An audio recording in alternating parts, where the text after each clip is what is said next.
Hello everyone, my name is Colin, and in the past I've had a lot of requests to see how to care for these guys, ball pythons.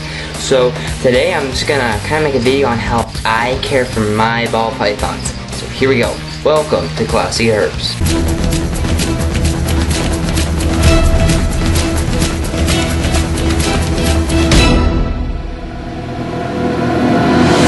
Now the reason I haven't made this video before now is because I kind of have a problem with it, because I really don't want people just coming onto YouTube, watch this one video, and think they know everything they need to know about a ball python, or any animal, how to care for the animal, because its life is in your hands, and if you don't really know how to care for it, then, well, it's going to have a bad life if it even lives. So, I'm not saying that this information is wrong, because my ball pythons do very well on it, but there is different information out there, there's different opinions on how to do things, so please go look at other videos at least. What I really suggest is you go on the internet, just Google how to care for ball pythons, and read articles, just read and read and read. I researched for a month, I've talked about this before, but you need to know how to care for these things, okay? And if you don't have the internet, which I don't know how you'd be watching this video, but you could read a book about them. There's a lot of books out there, great books. Just there's so much information out there for you guys to learn, and I would really suggest that you know how to do that. So please just don't watch this video, okay? Also, I don't want a bunch of hate comments if I do something that you don't do, because there are opinions on how to do things, and my ball pythons are doing great. I'm sure yours are too, even though we do things differently, and they're all just fine. And they might be different, but they're still both good. So if I do something different, leave your comment and we can discuss on that, but don't be leaving a bunch of hate because I do something different from you, okay? This is just how I care for mine. It is not the only way, just how I care for mine, okay? There we go. Now on with the video. Alright, to start with, here is that ball python I was holding in her tub. Now, she is about a 500-gram ball python, so her tub is about a 12-quart size, even though she could probably move up to a 32-quart. I'm going to leave her in here for a little bit, because she's doing good in here. See, she fits good. It's a nice tub size for her, so that's looking good for her. So that's how I've talked about what I keep them in before in plenty of other videos. So I go with tubs. You can also do tanks. Alright.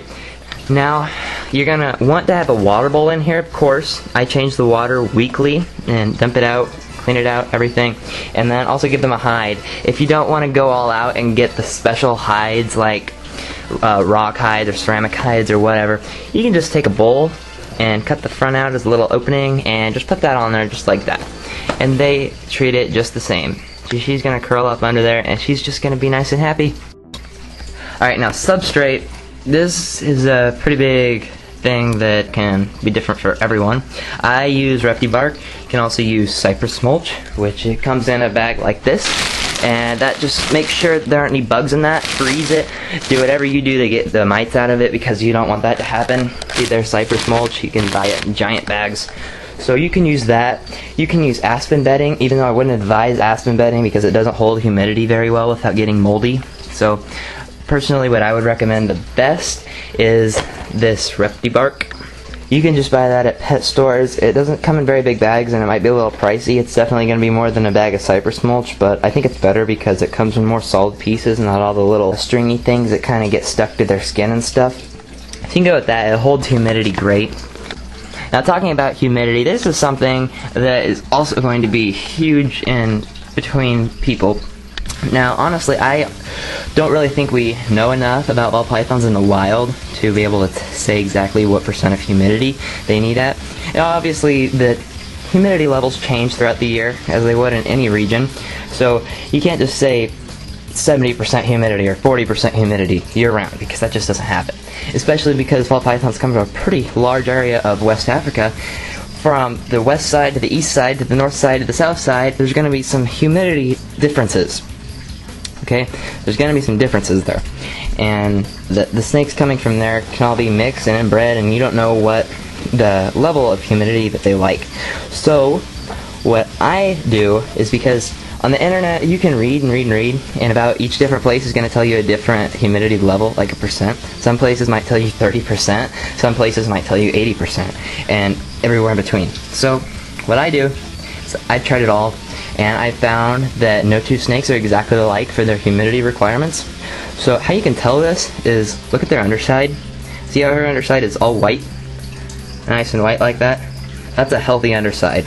So that looks really good. Now if it starts getting brown, like there's a few brown scales, which is called scale rot, and that means that there's just a little too much humidity and a little fungus is growing in between their scales. Now all you can do, it's not really that bad for them, but it's not good. And that's their way of telling you that the humidity is too high, it's too wet. So you gotta lower the humidity, let it dry out a little bit. Just a little bit though, and find her level. Alright? She'll shed and that'll go away, and her scales will be all pretty again. So that's if your humidity is too high. Now if your humidity is too low, they're going to have shedding problems. And this is the more dangerous thing, because if their humidity is too low, they can get a respiratory infection or an RI. And that is just like a sinus cold, but it gets kind of worse with snakes, and you have to treat it with medicine most of the time.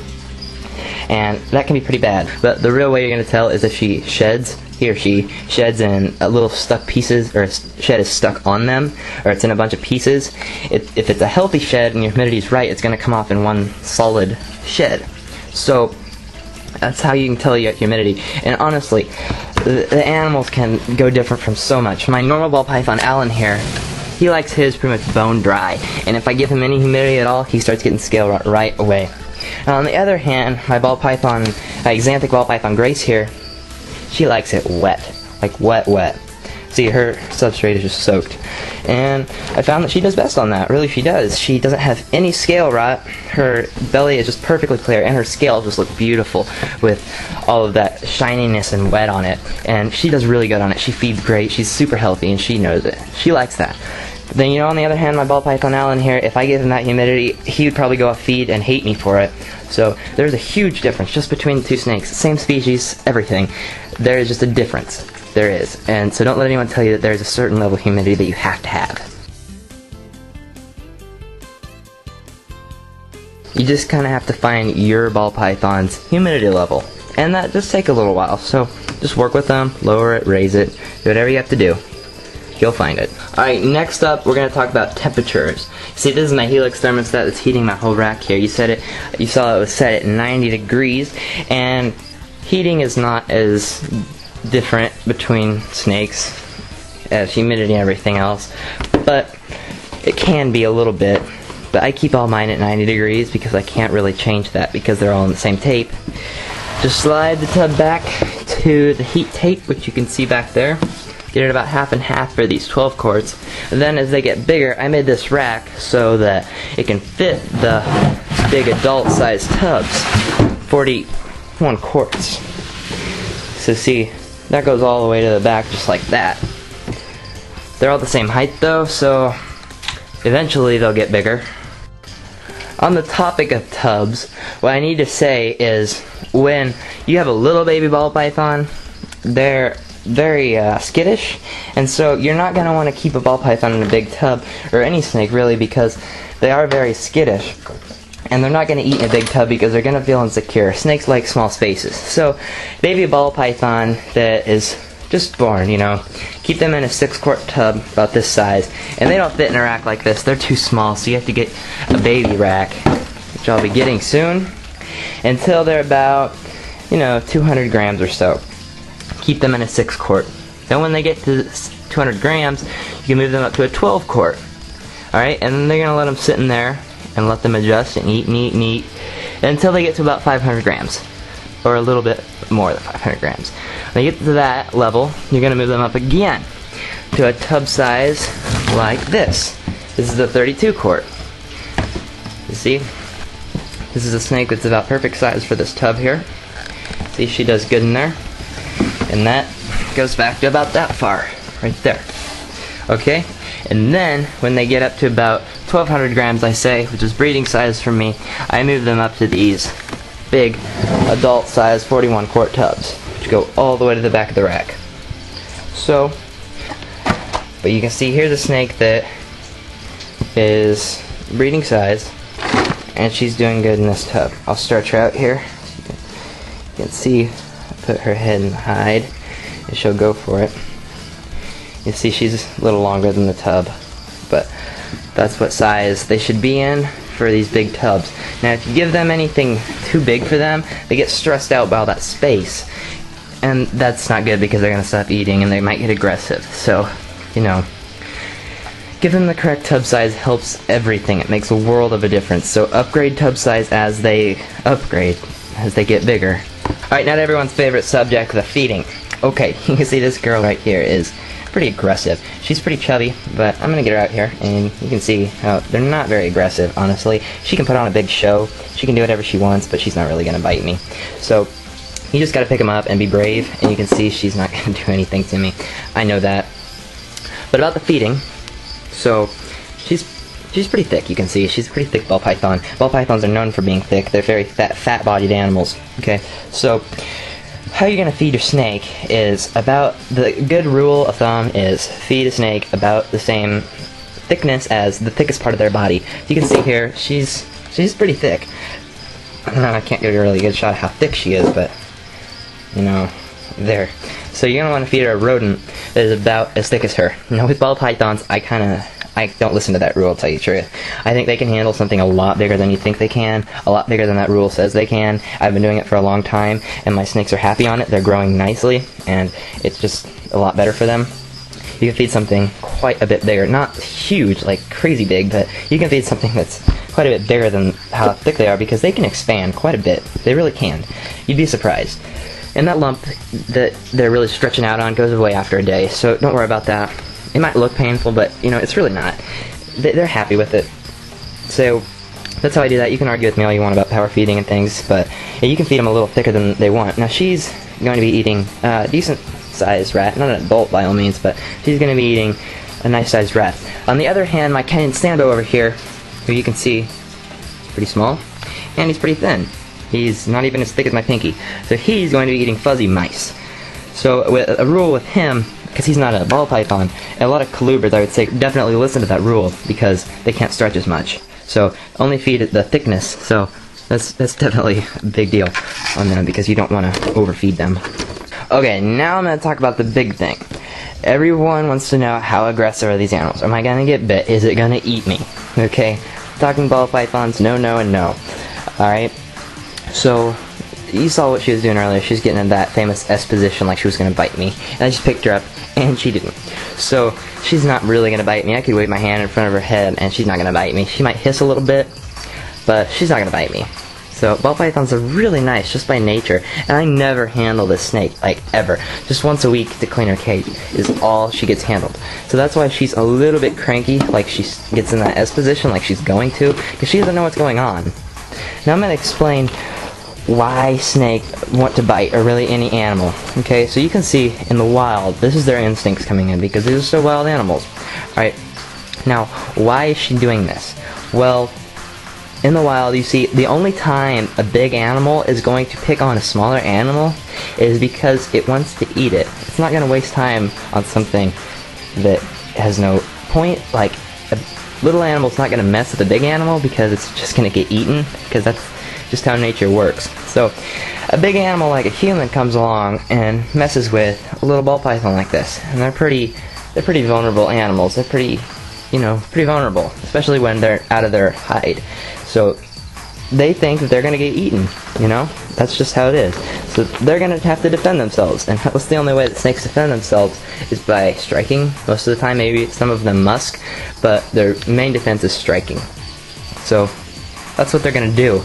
And there's a way how to make them think that you're not there to harm them, and that's the whole thing of taming. You have to make them believe that you're not going to hurt them, because once you do that, you get to the level like me and my ball python Alan here is, where I can rub his head and do whatever I want.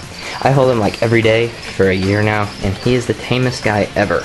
So he has completely lost his fear of humans, and that's a good thing in captivity, not so much, and if I let him go in the wild, he wouldn't last long, but that's not going to happen. So he has lost his fear of humans completely. He doesn't care about humans. He doesn't care how we handle him. He just doesn't care, because he knows we're not here to hurt him anymore, because I've taught him that. And you just do that by being nice to them when you're handling them. You have to be gentle with them, and you have to not eat them, is what you're going to tell them, that I'm not here to hurt you.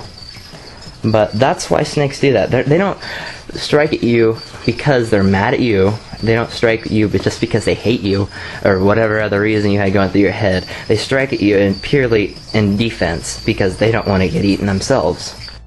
It's kind of rare to hear a ball python hiss. I only have one that actually hisses, but here, I'm going to show you what it sounds like.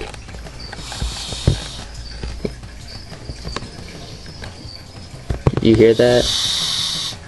There it is. She will hiss at me all day, but she's really nice actually. You can still hear her hissing, but she'll hiss and hiss and hiss, but she won't bite you. She won't do anything, but she will hiss. She'll put on a show. She's just like, hey, leave me alone. Come on, I'm trying to sleep.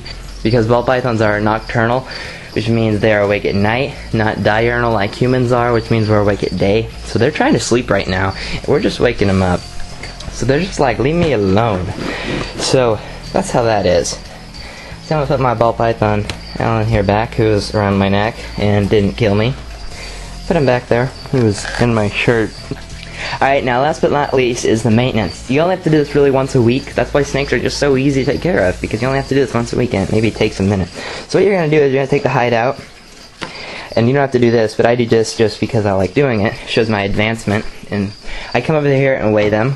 Put them in my tub here, and she weighs 578 grams. Now I have this paper that have all my ball python's names in it, and I already weighed them today, so you can see she weighs 578 grams. Her name is Miley. So I wrote down all of the others also.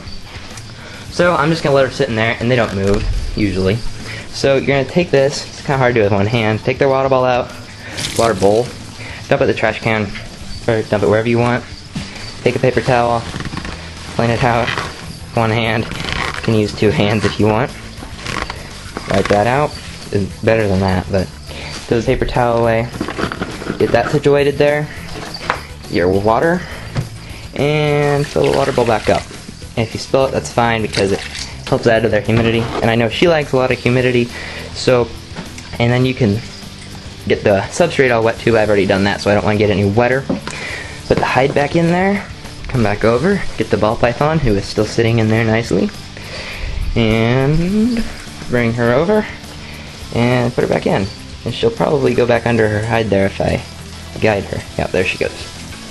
Okay. Push the tub back in, and you're done for the week. Now, time. Was that like under a minute? I hope so. So, and then also feeding, but that's the fun part. I don't know who would not like doing that, but that takes a little bit longer because you gotta watch it all happen. But you can see, if you don't have 10 minutes to spare in a week, you probably don't need an animal.